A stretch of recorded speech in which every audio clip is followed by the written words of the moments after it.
базарда соода кылып, базарда бизнес кылуубу, же болбосо онлайн бизнеспи? Биздин бир окуучубуз бир убакта көп жылдар бою албетте базарда алтын менен соода кылып иштечү. Анан бир убакта декретте жөн отурбайын деп карап, мүмкүнчүлүктөрдү карап отуруп, биздин онлайн мүмкүнчүлүккө кызыгып калат. Нолдон эч кандай акча киргизбестен, сабактар акысыз ушул бизнеске үйрөнүп ишти баштайт.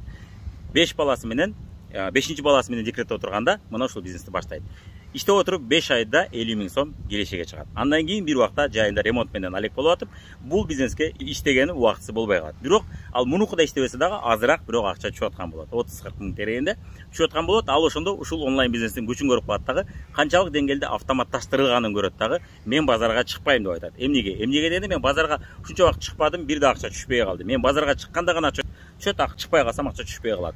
А бул кандай сонун бизнес? Автоматташтырылган кардарларды көндүрүп койсоң, өздөрү эле заказ кетирип, соода боло берет да, ошол соодадан мага акча түшө берет. Кандай сонун бизнес? Мен ушул бизнести тандадым деп, ушул бизнесте иштеп отуруп, азыр 5 жылда кирешеси, уже 5 жылда ай сайын түшүп аткан кирешеси 600 000 сомдун тегереги болду. Көптөгөн чет өлкөлөргө саякаттарга чыкты, жана кафе салды, бир нече батир алды.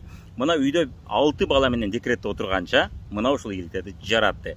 Көпчүлүк өз айтмакчы, буга чейин ал базар, декрет, үй, кайра базар, декрет, үй менен болду. Өмүр ушу менен өттү. Эми мен мына чындап чыныгы бизнеске келипмин деп, жашаганы да, акча тапканы да жетишем. Кандай сонун бизнес деп, ушул бизнеспен алек. Сиз дагы эгерде базардан тажаган болсоңуз, күнүмдүк ишке эч жака таштап чыга албай, ошол базарга жабышып калды, мен дагы эркиндик, акча дагы болсун менде, убакыт да болсун, эркиндик да болсун десеңиз, сизге мындай мүмкүнчүлүктөр кызык болчу болсо, анда катталабыз, лайк басабыз жана комментарийге жазабыз.